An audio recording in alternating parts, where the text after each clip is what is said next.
kondisi melihat Rasulullah SAW.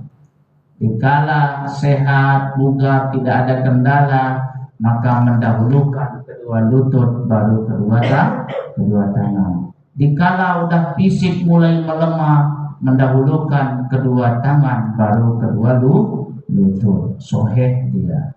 Maka tidak ada yang saling menyalahkan.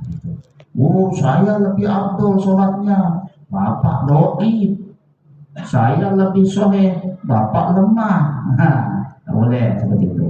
Jadi kedua hadisnya soheh. Nah ini penyebabnya, ada kalanya dia melihat Rasul. Abu Hurairah tidak melihat Rasul sholat di saat mendahulukan kedua lutut baru kedua tangan. Kenapa? Abu Hurairah belum masuk Islam. Dia masuk Islam itu di saat Rasul umur 60 tahun. Tiga tahunan beliau bersama Rasulullah SAW. Walaupun 3 tahun beliau bersama Rasul, tapi beliau paling banyak menghafal, melihat, meriwayatkan hadis dari Rasulullah Shallallahu Alaihi Wasallam. Nah, ini Bapak Ibu. Jadi itu penyebab ada perbedaan hadis, Bapak Ibu. Nah, Sayyidina Umar mengatakan, yaqulu, baginda Rasul bersabda, innamal a'malu binniyati. Sungguhnya amal perbuatan itu tergantung dari niatnya. Nah, itu niat dalam ibadah itu, ibadah sholat, contohnya ada 3 cakupan, ada 3 rukun niat di situ harus terpenuhi ya Allah. Dalam niat sholat, ya sholat fardu, sholat yang 5 waktu itu ada 3 di situ rukunnya niat saja. Yang pertama ada namanya al-qasdu. Qasdu itu adalah sengaja saya sholat atau saya sholat. Al-qasdu namanya, saya sholat.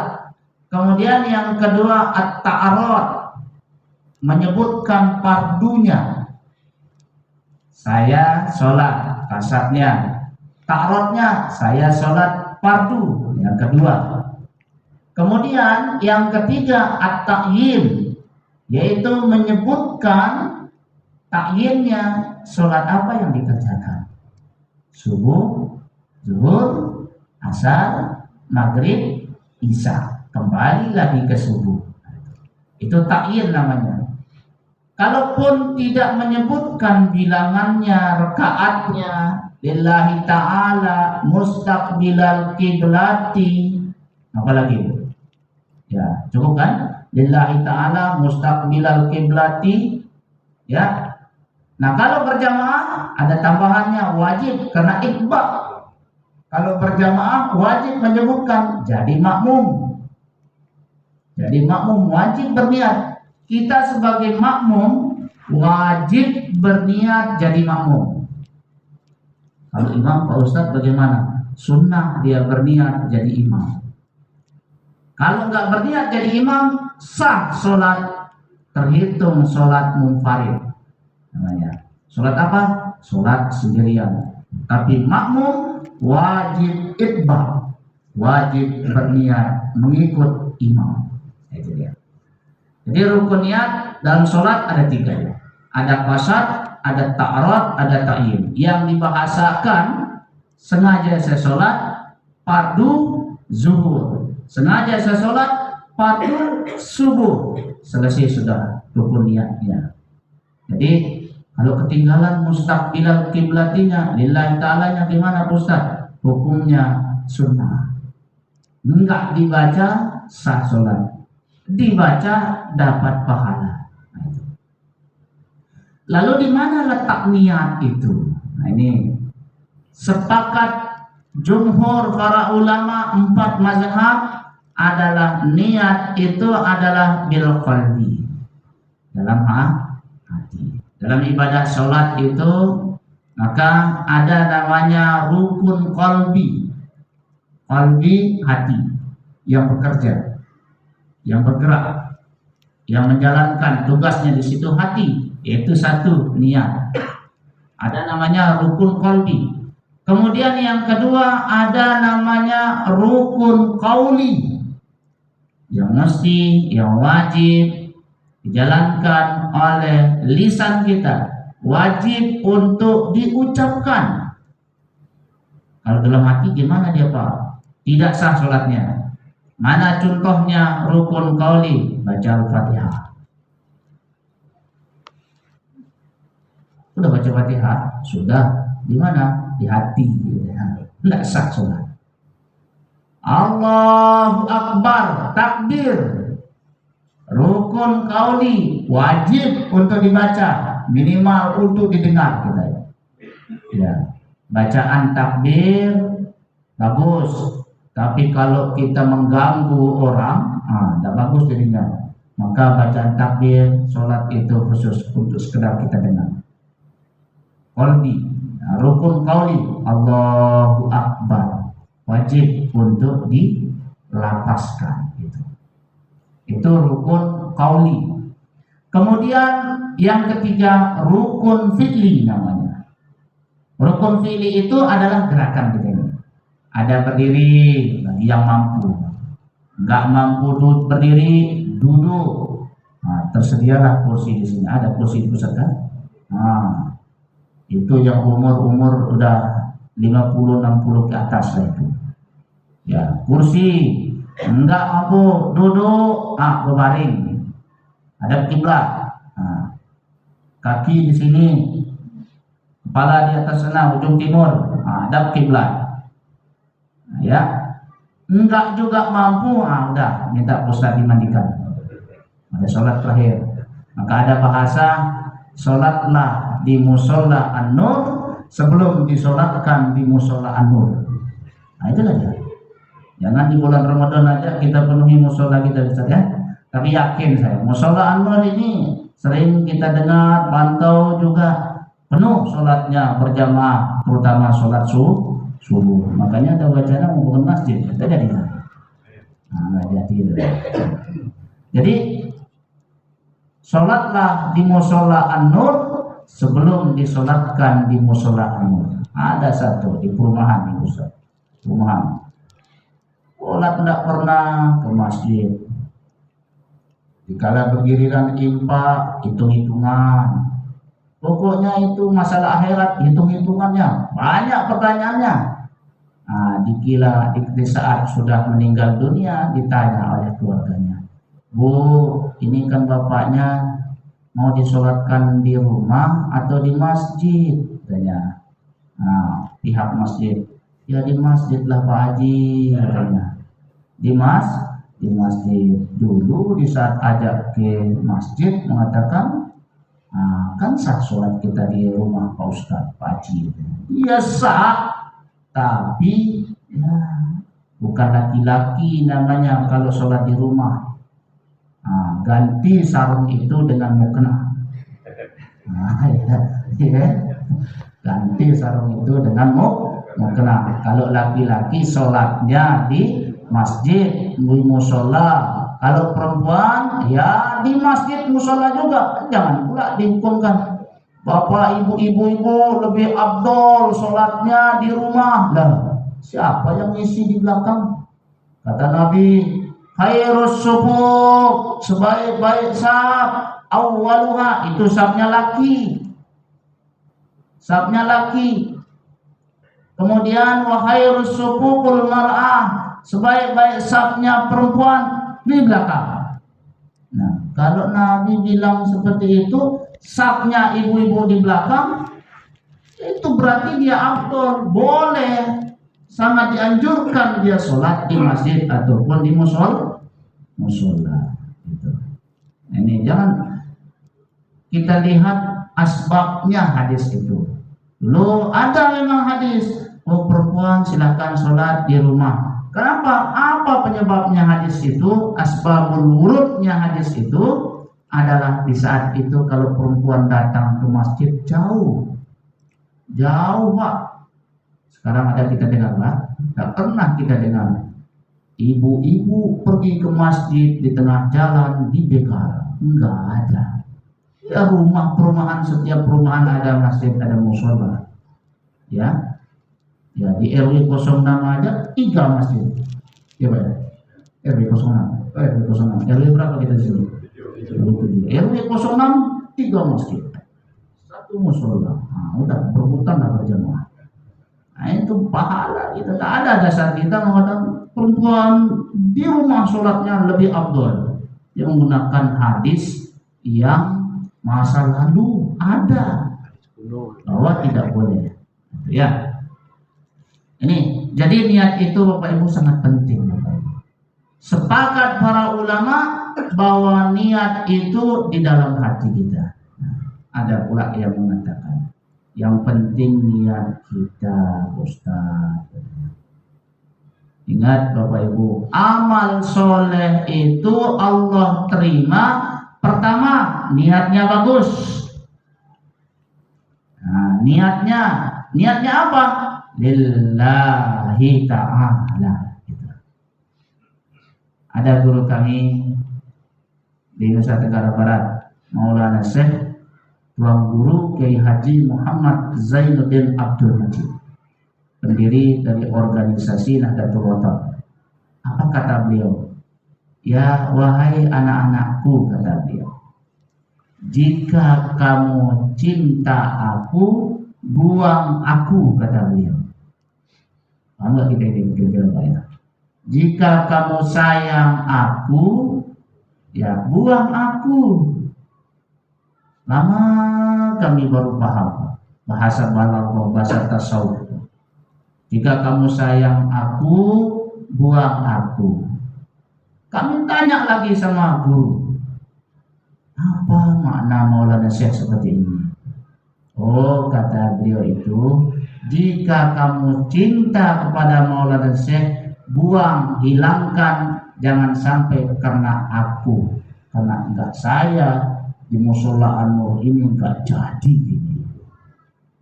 Nah, maka semuanya kembali, buang aku lillahi ta'ala. Maka itulah inna sholati wa nusuki wa mahyaya wa mamati lillahi rabbil alamin. Itu harga selesai dia. Nah ini ya, semuanya lillahi rabbil alamin. Itu ikhlas tuh. Panggilan lillahi rabbil alamin. Jangan karena linnas gitu. Jadi amalan soleh Allah baru terima niat yang bagus. Yang kedua adalah cara melaksanakannya, menunaikannya dengan cara yang baik. Cara mendapatkannya dengan cara yang baik. Ya. Ya, niatnya bagus, tapi cara mendapatkannya, cara menunaikannya tidak bagus, tidak memenuhi syarat, tidak jadi amal soleh. Contoh, sholatlah kita ambil. Niatnya bagus, tapi rukun fi'linya nggak bagus. Rukunya nggak pas. Ya. Nggak ada tumaknina. Rukun qauli tidak terpenuhi, bacaannya tidak sah, tidak fasih, tidak sesuai dengan makhrajul huruf.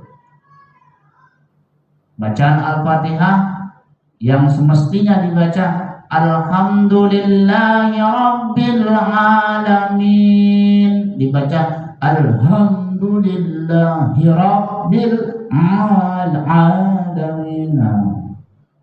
Dirubah-rubah hurufnya. Nah ini kan tidak pas. Kan niat saya bagus Ustaz. Iya, niat Bapak bagus, bacanya nggak bagus. Jadi tidak bagus jadinya nanti. Nah gitu. Ya, ada kalanya kita dengar berita-berita. Kenapa kamu mencuri? Ya, niat saya Pak, katanya kena menolong istri saya. Iya, niatnya bagus, caranya salah. Tidak juga menjadi amal soleh. Jadi amal soleh baru diterima oleh Allah. Niatnya bagus, cara mendapatkannya, cara menunaikannya, cara menjalankannya dengan cara-cara yang soleh, maka jadilah dia amal soleh. Nah ini salah satu dari niat bahwa likul wa innama likul limri'im ma nawa. Segala sesuatu itu tergantung dari niatnya, termasuk puasa kita ini. Nah, puasa kita rukunnya niat dalam hati kita. Kapan kita berniat? Jumhur, ittifaq para ulama, 4 mazhab, niat itu di dalam hati. Kapan diniatkan? Di waktu malam. Nah, itu belum puasa. Ya, bulan puasa. Niatnya malam. Kapan? Enggak mesti di sahur, enggak mesti di tarawih. Ya, boleh kita berniat setelah berbuka puasa. Nawaitu shauma ghadin an ada dan seterusnya. Boleh kita berniat.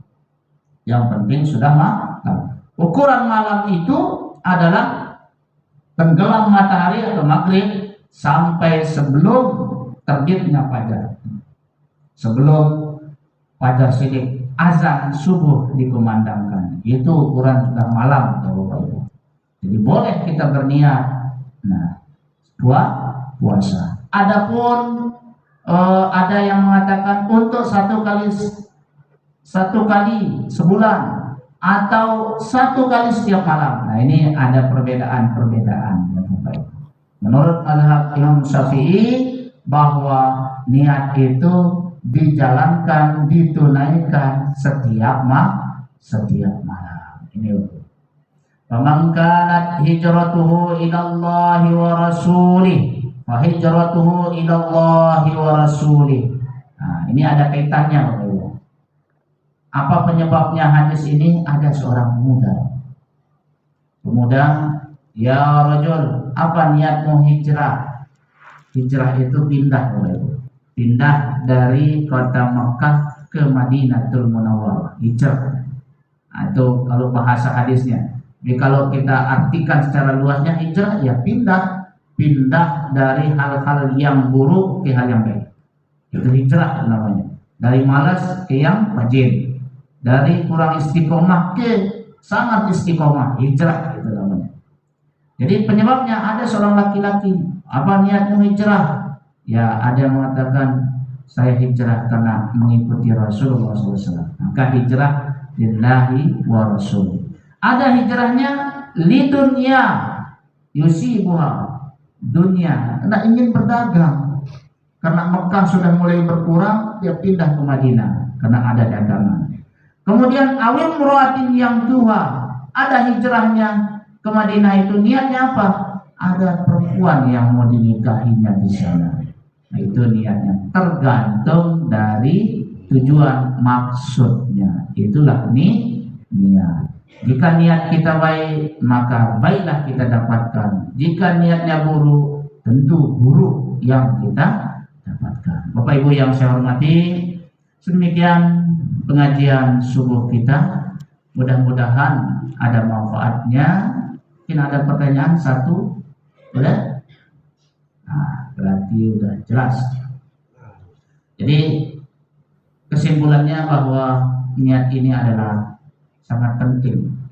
Hampir 40% dari ibadah kita itu adalah diawali dengan niat Bapak Ibu. Maka niat itu perlu kita jaga. Niat kita itu kita larikan, kita tujukan adalah lillahi ta'ala. Kita sholat lillahi ta'ala, bukan karena nas, bukan karena malu dan sebagainya. Sholat kita adalah, anggaplah, kebutuhan kita Bapak Ibu. Puasa kita adalah kebutuhan kita. Dan setiap kebutuhan kita itu kita akan terima dia. Jadi kalau kita anggap ibadah ini sebagai kebutuhan, maka termotivasi kita untuk beribadah. Ya, puasa saya ini adalah kebutuhan saya. Sholat ini adalah kebutuhan saya. Maka insya Allah kesemuanya itu ringan untuk kita menjalankannya. Demikian pengajian subuh kita ini, mudah-mudahan ada manfaatnya bagi kita semua. Mari kita tutup dengan sama-sama doa kafaratul majelis. Subhanakallahumma wa bihamdika asyhadu an la ilaha illa anta astaghfiruka wa atubu ilaik. Terima kasih atas segala perhatian. Mohon maaf atas segala kekurangan. Assalamualaikum warahmatullahi wabarakatuh. Waalaikumsalam. Sallallahu